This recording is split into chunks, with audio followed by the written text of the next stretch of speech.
313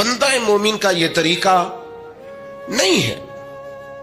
اپنی توجہ اللہ کی جانب کرے, نبی رحمت علیہ السلام کی بارگاہ میں استغاثہ پیش کرے, لیکن دنیا داروں کو مائل کرنا, لوگوں کی جیبوں کی طرف دیکھنا, یہ مومن کی شان گردن کو جھکا دیتا ہے. خیرات کا پتھر, جہاں میں مانگنے والوں کے سر کبھی اونچے نہیں ہوتے, اور غیرت ہے بڑی چیز جہانے تگو دو میں.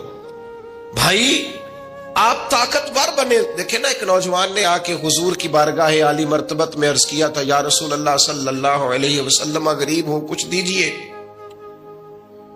تو حضرت جابر ابن عبداللہ رضی اللہ تعالیٰ عنہ فرماتے ہیں, ہم نے حضور سے بڑا کچھ سنا, یہ لفظ نہیں, لفظ لا, یعنی میرے پاس نہیں ہے, یہ ہم نے حضور سے سنا ہی نہیں.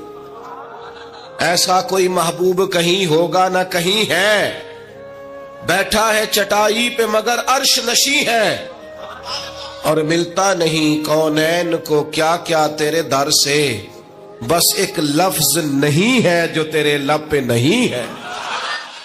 اور یہ فاضل بریلوی رحمت اللہ علیہ کا انداز بھی دیکھیے, کہتے ہیں واہ کیا جود و کرم ہے شہ بتہا تیرا. اور یہ ذرا دیکھیے شعری ذوق دیکھیے, واہ کیا جود و کرم ہے شہ بتہا تیرا, نہیں سنتا ہی نہیں. نہیں, کیا انداز ہے. اب یہ کیسی زبان ہے اور کیسا یہ محاورے کا استعمال ہے, جو شعری ذوق رکھتے ہیں وہ سمجھیں. کہتے ہیں نہیں سنتا ہی نہیں. کون؟ مانگنے والا تیرا. یا رسول اللہ آپ سے مانگنے والا نہیں سنتا, حضور عطا کرتے.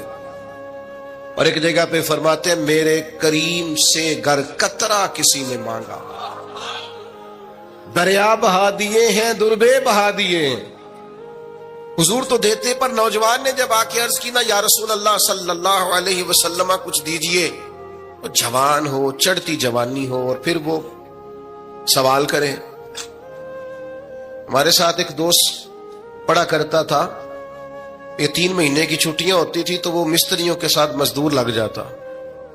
ہم نے اسے کہا, یار تو مطلب 9th 10th کے اندر مزدوری کرنے جانا, تو کہندا سی یار میں قد میرا ایڈا بڑا, ان ابا جی کو مانگ دیا شرم آؤندی. یہ سوچ نوجوانوں میں پیدا ہونی ضروری ہے. اب میں ابا جی سے مانگوں, مجھے تو دینا چاہیے. اس نے آ کے عرض کی, یا رسول اللہ صلی اللہ علیہ وسلم کچھ دیجئے. تو حضور فرمانے لگے, تیرے پاس کچھ بھی نہیں. اس نے کہا, ایک پیالہ ہے میرے پاس گھر میں اور ایک کمبل ہے. اتنا غریب بندہ ہے کوئی محفل میں جس کے گھر میں ایک ہی پیالہ ہو, ایک ہی کمبل ہو؟ کوئی بھی نہیں اتنے بڑے مجمع میں. لیکن اگر کوئی ہماری غریبی کا رونا پوچھے تو میرا خیال ہے ہر تیسرا بندہ دوسرا بندہ غریب ہے, اور بڑا ہی غریب ہے.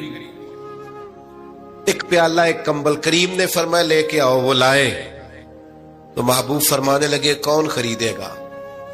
ایک نے کا 1 دینار, ایک نے کا 2 دینار. محبوب نے بولی لگوا دی, 2 دینار کا بیچ دیا. فرمایا جا 1 دینار کی روٹی لے جا. یہ نوجوانوں کو فکر دی کہ وہ انویسٹمنٹ میں تم نے ذات سے اپنے گھر سے لینی ہے. وہ 10-15 ہزار کا ٹھیلا بھی کسی سے نہیں کہنا تو لگا کے دے.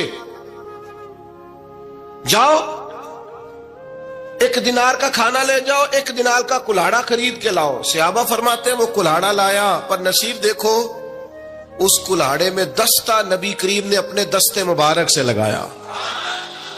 فرمایا جا جنگل میں جا کے لکڑیاں کاٹ اور بیچ, کھا بھی اور کھلا بھی, پی بھی اور پلا بھی, 10 دن مجھے نظر نہ آنا. یارو یہ کیا بات ہوئی؟ مایوس رہنا, کمزور رہنا, فلانے نے میرے ساتھ تعاون نہیں کیا تو میں پیچھے رہ گیا, فلانے نے ہاتھ نہیں پکڑا. تو اپنی دنیا آپ پیدا کر, اگر زندوں میں خود جد و جہد کر, میدان میں اتر, ہمت کر. حضرت حسن بصری رحمت اللہ علیہ کے پاس ایک نوجوان نے آ کے عرض کی, حضور بس آج کے بعد میں نے کام نہیں کرنا. فرمایا تمہیں کیا ہوا ہے؟ کہنے لگا, آج میں نے عجیب منظر دیکھا ہے. میں نے دیکھا ہے کہ ایک شیر نے شکار کیا بکرے کا, آدھا کھایا ہے, آدھا منہ میں پکڑ کے پہاڑی پہ چڑھ گیا. وہاں ایک نابینا لومڑی بیٹھی تھی, باقی کا اس نے اسے کھلایا ہے. تو حضور میں یہ سمجھ گیا ہوں کہ جو رب اس نابینا لومڑی کے لیے بندوبست کرتا ہے میرے لیے بھی کرے گا، لہذا میں نے کام نہیں کرنا۔ حضرت حسن بصری بڑا مسکرائے، فرمانے لگے کہانی میں کردار تو نے دو دیکھے، ایک شیر ایک لومڑی۔ فرمانے لگے کیا بات ہے تیری، تو نے لومڑی بننے کا پروگرام بنایا، شیر بننے کا کیوں نہیں بنایا؟ تو شیر بننا، شکار کار، خود بھی کھا دوسروں کو بھی کھلا۔ یہ کیا بات ہوئی؟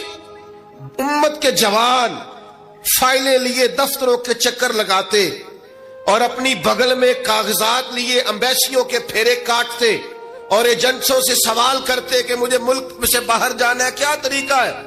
یہاں رہ کے بھی محنت ہو سکتی ہے، اپنی مٹی پہ چلنے کا سلیقہ سیکھو، سنگ مرمر پہ چلو گے تو پھسل جاؤ گے۔ دوستو سنو، میرے کریم نے فرمایا جا لکڑیاں، ایک پیشہ برا ہے میرے بھائیوں، ایک پیشہ، وہ ہے کسی کے آگے ہاتھ پھیلانا۔ باقی دنیا میں کوئی پیشہ برا جو ٹھیلا لگاتا ہے اور مالٹے بیچتا ہے اور سیب بیچتا ہے، بڑا عزت والا آدمی، یہ شارٹ کٹ چھوڑ دو، دوسروں پہ بھروسہ کرنا چھوڑ دو۔ وہ شاعر ایک بیٹھا تھا نا، شاعر مجھ سے ناراض نہ ہو جائیں، تو کئی دفعہ وہ شعر و شاعری میں بھی ان کی حالت بڑی خستہ ہو جاتی ہے۔ جن دنوں لوگ پتلے کپڑے پہنتے ہیں، بعض شاعروں نے ان دنوں میں بھی موٹی چادر لی ہوئی ہوتی ہے۔ تو ایک جگہ بیچارہ بیٹھا تھا کونے میں، اللہ ماشاءاللہ سب کی بات نہیں، تو حالت ایسی خستہ تھی، ایک بندہ 5 روپے پھینک گیا، تو تھا خوددار، بڑی تکلیف کو اٹھا اپنے پیسے، تو اس نے کہا آپ کی حالت بتا رہی ہے، آپ کو ضرورت ہے۔ اس نے کہا ضرورت پڑی تو اللہ رسول سے مانگوں گا، تیرے سے کیوں مانگوں گا؟ شعر بڑا قیمتی کہا، اس نے کہا یہ آرزوئے کرم اور میں آپ سے کروں، یہ آرزوئے کرم اور میں آپ سے کروں، یہ بھیک اس کو دیجئے جس کا خدا نہ ہو۔ میں تو وارث ہے میرے اللہ رسول، میں کو لوارث ہوں کہ تیرے سے مانگتا پھروں؟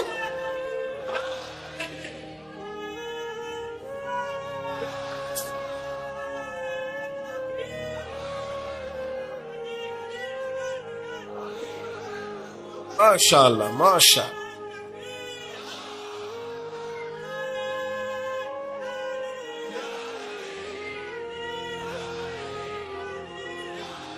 بس ہم سمجھے ہماری قیمت وصول ہو گئی، اگر خودداری پر نوجوان نعرے لگانے لگ گئے تو پھر تو بات بن گئی، لگتا ہے محنت کا ارادہ بن گیا ہے۔ انشاءاللہ تعالی کشکول ٹوٹنے کا ٹائم آ گیا ہے، کرم کی برکھا برسے گی، یہی ملت کا جوان قیادت کرے گا۔ اور یاد رکھنا، ہمیشہ قیادتیں غریبوں کے بچوں نے کی ہیں، جنہوں نے آدھی قیمت پہ کتابیں لے کے پڑھی ہیں، بڑی ڈگریاں انہوں نے حاصل کی ہیں۔ یہ کمزور نہ پڑھو، نبی پاک داعیہ اللہ ہے، حضور نے جگایا ہے، 15 دن نظر نہ آنا، مزدوری کر۔ وہ نوجوان 15 دنوں کے بعد آیا، اب تیرا حال کیا ہے؟ اس نے کہا حضور پہلے ایک پیالہ تھا نا، اب سارے گھر کے برتن بن گئے، پہلے ایک بستر تھا، اب سارے گھر کے بستر۔ اور نوجوانوں، ہم نے سہارا بننا ہے، ماں سے کہنا ہے اب تو نے آنسو نہیں بہانے، تیرا پتر بڑا ہو گیا ہے۔ بہن سے کہنا ہے اب تو کبھی پریشان نہیں ہوگی، تیرا بھائی بڑا ہو گیا ہے۔ بوڑھے باپ کے پاس بیٹھ کے کہنا ابا جی بس اب آنسو پوچھ دو، آج کے بعد پریشان نہیں ہونا، پتر جوان ہے۔ اپنی بیوی سے، بچوں سے کہنا کہ کسی خواہشات پوری کرنے کے لیے تمہیں دیر تک انتظار نہیں کرنا پڑے گا، ہم میدان میں ہیں، بس اپنی مٹی پہ چلنے کا سلیقہ سیکھو، سنگ مرمر پہ چلو گے تو پھسل جاؤ گے۔ نبی پاک نے محنت کو سپورٹ کیا ہے، مشقت کو سپورٹ کیا۔ حضور علیہ السلام نے فرمایا سب سے بہترین کمائی وہ ہے جو تو اپنے 2 ہاتھوں سے محنت کر کے کھاتا ہے۔ فرمایا اللہ کے نبی حضرت داؤد علیہ السلام محنت کر کے کمایا کرتے۔ سنگیو کام کرنا۔ اور دوسری بات، بھروسہ اللہ رسول پہ، بھروسہ۔ ادھر دیکھو میری طرف، دنیا داروں سے امیدیں لگا لیتے ہو بہت زیادہ، تو دنیا دار بندے بیچارے کمزور ہوتے ہیں۔ جی یہ الیکشن کے دن تھے، گزشتہ سے پیوستہ الیکشن جو گزرا ہے، تو میرا ایک پیار والا دوست بھی ایک ایم این اے کے امیدوار کا بڑا ووٹر سپورٹر تھا۔ یہاں اس نے اس کا بیج فوٹو والا لگایا ہوا تھا. میں رات کو دیر سے جلسے سے لوٹ رہا تھا تو وہ کھڑا تھا باہر اور اندر امیدوار صاحب تقریر کر رہے تھے. میں نے کہا ادھر آ. وہ آ گیا. میں نے کہا تو بڑا ووٹر سپورٹر ہے, جا تقریر سن جا کے, تیرا لیڈر تقریر کر رہا ہے تو باہر گھوم رہا ہے. کہندا ہے پیر صاحب جھوٹ پہ ماردا جو سارے جھوٹ بول رہا ہے, کرنا کرانا کچھ نہیں. تو میں کہ یار جی ایڈے پکے ووٹر سپورٹر نو بھی پتا ہے کہ جھوٹ پہ ماردا ہے, تو ہم تو ویسے ہی سپورٹر نہیں ہیں. ہم نے تو کی محبت تو سیاست کا چلن چھوڑ دیا. ہم اگر عشق نہ کرتے تو حکومت کرتے. او بھائی, جب پکے ووٹر سپورٹروں کو امیدیں نہیں ہیں تو آپ کن سے امیدیں لگائے بیٹھے ہیں؟ آپ جدوجہد کریں اور امیدیں اللہ رسول سے. نبی پاک علیہ السلام نے فرمایا جو رب پہ بھروسہ کرے گا اللہ کی رحمت اس کی کفایت کرے گی. وَإِن يَتَوَكَّلْ عَلَى اللَّهِ فَهُوَ حَسْبُهُ, وہ اللہ پہ بھروسہ کرے گا اللہ اس کے لیے کافی ہو جائے گا. ادھر دیکھو یار موبائلوں والے دوستو, بات سنو. گھبراہٹ نہیں, ٹینشن نہیں, انزائٹی نہیں, ڈپریشن نہیں. مومن اور ڈپریشن, مومن اور انزائٹی, مومن اور ٹینشن. وہ جی مجھے پتا نہیں مجھے کیا ہو رہا ہے, جی مجھے خوف آتا ہے. آپ کو خوف آتا ہے مومن ہو کے؟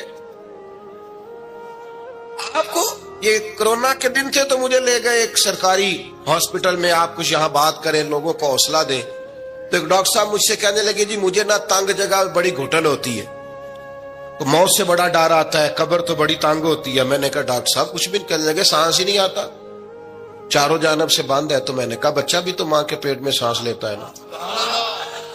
آپ نے تو سبحان اللہ کہا. وہ ڈاکٹر تھے, انہوں نے نہیں کہا. وہ کہنے لگی جی اتنے اما لیندی صاحب. ہنستے نہیں جی, باتیں ہنسنے کو نہیں سنا رہا, میں فکری باتیں کر رہا ہوں. کہا وہ تو اما آکسیجن لیتی ہے تو بچے کو جاتی ہے. تو میں نے کہا چلے ڈاکٹر صاحب وہ جو انڈے سے بچہ نکلتا ہے اس کے تو چاروں جانو کوئی صورت نہیں ہوتی سانس کی. تو مجھے کہنے لگے آپ کہنا کیا چاہتے ہیں؟ میں نے کہا میں یہ کہنا چاہتا ہوں قبر کی دو حالتیں ہیں. قبر دوزخ کے گڑھوں میں سے گڑھا بھی ہے اور جنت کے باغوں میں سے باغ بھی ہے.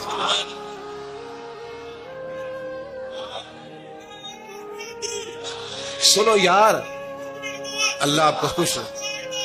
ماشاء سنیں جی سنیں. میں نے کہا اگر کسی کا یہ ذہن بن جائے کہ مرنے کے بعد میں نے باغ میں جانا ہے, 1 منٹ کے لیے سوچو نا یار,